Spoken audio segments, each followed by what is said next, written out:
Stanley Kubrick era fã desse filme e eu posso provar. Fica até o final do vídeo que eu vou mostrar para vocês.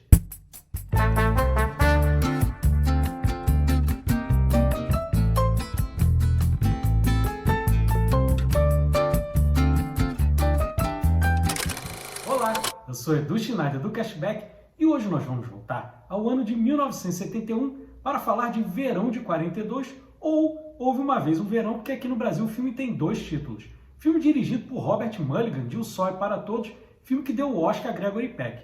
E temos roteiro aqui de Hermann Rauscher, que além de ser o roteirista do filme, a história é baseada na vida dele. Temos também trilha sonora de Michel Legrand, grande músico francês. E completando aí a parte técnica, temos como diretor de fotografia Robert Surtees, que esteve aqui num vídeo bem recente que eu fiz de A Última Sessão de Cinema. No elenco principal, nós temos Gary Grimes fazendo o Hermie, temos Jerry Hauser fazendo o Oski, temos Oliver Conan fazendo o Benji e completando o elenco, temos Jennifer O'Neill fazendo a Dorothy. Para quem não sabe, Jennifer O'Neill é brasileira, nascida no Rio de Janeiro, minha conterrânea. O filme custou $1 milhão e arrecadou a bagatela de 32 milhões. Foi um enorme sucesso do ano de 1971 e acabou faturando o Oscar de trilha sonora, como eu já disse, composta por Michel Legrand. E aí nós temos uma curiosidade sobre isso, porque a canção principal desse filme aqui, que se tornou lendária, furou a bolha, saiu do filme, ela já tinha sido utilizada num filme chamado La Piscine, que inclusive é com o galã Alain Delon, que infelizmente nos deixou há pouco tempo. E qual é a curiosidade nisso tudo aqui? Ele não poderia ter concorrido ao Oscar de melhor trilha sonora, porque vocês vão lembrar, no ano seguinte, o Nino Rota foi impedido de concorrer com a trilha do Poderoso Chefão pelo seguinte: um trechinho da música principal já tinha sido utilizado no filme Fortunella e por isso ele foi impedido de concorrer, coisa que não aconteceu com o Michel Legrand, que acabou faturando a estatueta. E aqui, conforme o título do filme diz, se passa no verão de 1942, numa cidadezinha litorânea nos Estados Unidos, período de guerra, e aí nós temos três adolescentes, o Hermie, o Oski e o Benji. Três meninos ali com 15 anos de idade, na flor da idade, e quem já teve essa idade sabe muito bem como é. A garotada só pensa em meninas, só pensa em sexo. E o curioso é que são três meninos distintos. Nós temos o Oski, que é o mais desesperado deles, só vive falando em menina, só vive falando em sexo, em peitos, não pensa em outra coisa. Nós temos o Benji, que é um menino mais infantil, mas que está ali junto na turma para completar o trio. E temos o personagem do Hermie, que é o nosso personagem principal, que é um menino bem diferente de Oski. Apesar de, claro, ele estar com os hormônios à flor da pele, ele não é igual ao Oski. Ele já tem um olhar para as meninas diferente, uma coisa mais romântica, mais pura, o que acaba gerando alguns conflitos com um amigo dele, o Oski. E aí nessa cidadezinha mora uma moça com o seu marido, uma moça que a gente ainda não sabe o nome, que é a personagem da Jennifer O'Neill. O marido dela é do exército e está indo para a guerra. Ela tem em torno ali mais ou menos de uns 20 anos e Hermie fica completamente apaixonado pela moça, que mais para o final do filme a gente vai saber que chama-se Dorothy. E aí, meus amigos, é o tipo de história que eu adoro, porque eu sou muito fã de Caminhão Feite. O meu favorito é Os Incompreendidos, do Truffaut, mas esse aqui também é um dos que eu mais gosto, até porque eu tenho uma memória afetiva com ele da época do Corujão na Globo. Eu assisti umas 2 ou 3 vezes lá no Corujão. E aqui eu queria começar destacando a fotografia do filme, do Robert Surtees, que é um mestre. A gente já falou lá no episódio da Última Sessão de Cinema. Aqui não é diferente. Apesar de no início da história destacar sempre os três meninos, os três amigos, você vê a câmera destacadamente isolando o personagem do Hermie, para mostrar que ele é bem diferente dos outros meninos e que ele se sente mais ou menos um peixe fora d'água com aqueles dois amigos. Outra coisa que eu adoro também é a metalinguagem. Temos uma cena dentro de um cinema, que inclusive é uma cena divertidíssima. E aí, pela primeira vez, meus amigos, eu percebi um erro aqui e eu vou contar para vocês. Nessa cena do cinema nós temos o Hermie e o Oski tentando entrar no cinema com duas meninas. E aí eles têm 3 opções de filmes para assistir. Sargento York com o Gary Cooper, filme de 1941. Temos A Tragédia do Circo, também de 1941, com o Humphrey Bogart. E o filme que eles escolhem assistir, Estranha Passageira, com a Bette Davis, filme de 1942. E aí está o erro. O filme, como o próprio título diz, se passa no verão de 42. E esse filme só foi lançado nos Estados Unidos em outubro de 1942. Ou seja, aqui no Hemisfério Sul, primavera, nos Estados Unidos, outono. Então cometeram esse errinho aí. Mas como eu havia mencionado, essa cena é muito engraçada.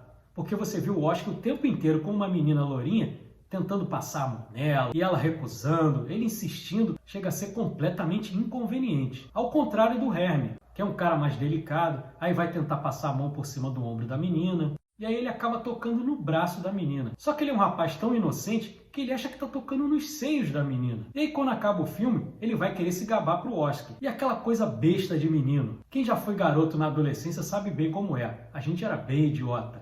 E aí o Oscar comenta com ele: no seio? Eu olhei para você, você estava tocando o braço dela o tempo inteiro, não houve mão em seio nenhum. E ele faz uma cara de completa decepção e os dois acabam saindo rindo ali do cinema. É uma cena bem divertida. Outra cena bem interessante também é quando eles vão ter um encontro na praia com essas duas meninas mesmo do cinema, e aí o Oscar pede pro Hermie comprar preservativo na farmácia.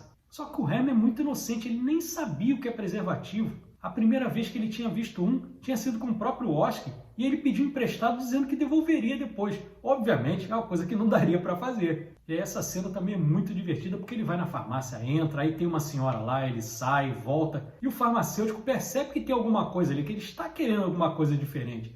E aí insiste, ele pede sorvete, pede um monte de coisa, até que ele resolve falar que ele queria um preservativo. Aí o farmacêutico acha estranho porque ele é um menino de 15 anos. E aí mostra para ele diversas marcas e óbvio que ele não sabe escolher. Ele nunca comprou um preservativo na vida. Aí ele acaba escolhendo um lá aleatório, o farmacêutico insiste: mas para que você quer isso, menino? Você só tem 15 anos.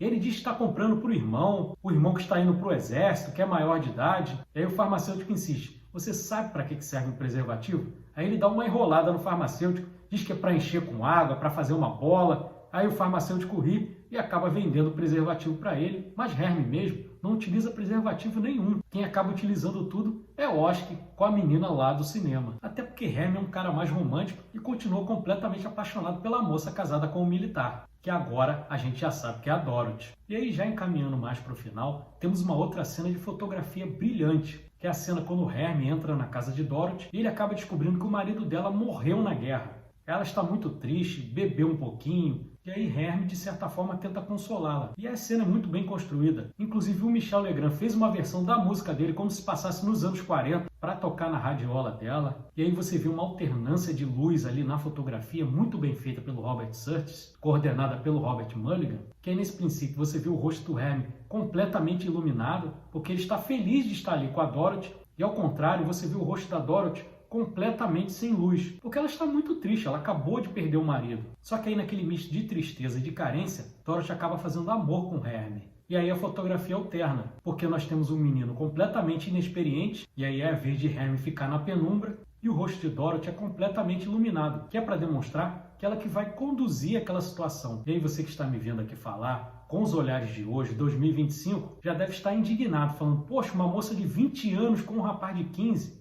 Realmente, para os dias de hoje, isso é completamente inconcebível. Mas em 1942, não era tão incomum acontecer esse tipo de situação. E o jeito que a cena é filmada é de extremo bom gosto. Não é uma coisa filmada com erotismo, mas é um momento ali muito poético ali do jeito que é feito. E já digo logo, a mim não me incomoda. A única coisa que eu lamento aqui é não poder colocar a música principal do Michel Legrand aqui para tocar para vocês por conta dos direitos autorais, porque caberia muito bem. Eu sei que tem muita gente que nem sabe, mas esse filme teve uma continuação em 1973 com um outro diretor, mas com o retorno do trio, dos três amigos, o Oscar, o Hermie e o Benji. E o nome do filme aqui no Brasil ficou O Verão que Passou. Em inglês é Classe de 44. Eu assisti, mas já digo para vocês, não é do mesmo nível. Verão de 42 é muito melhor.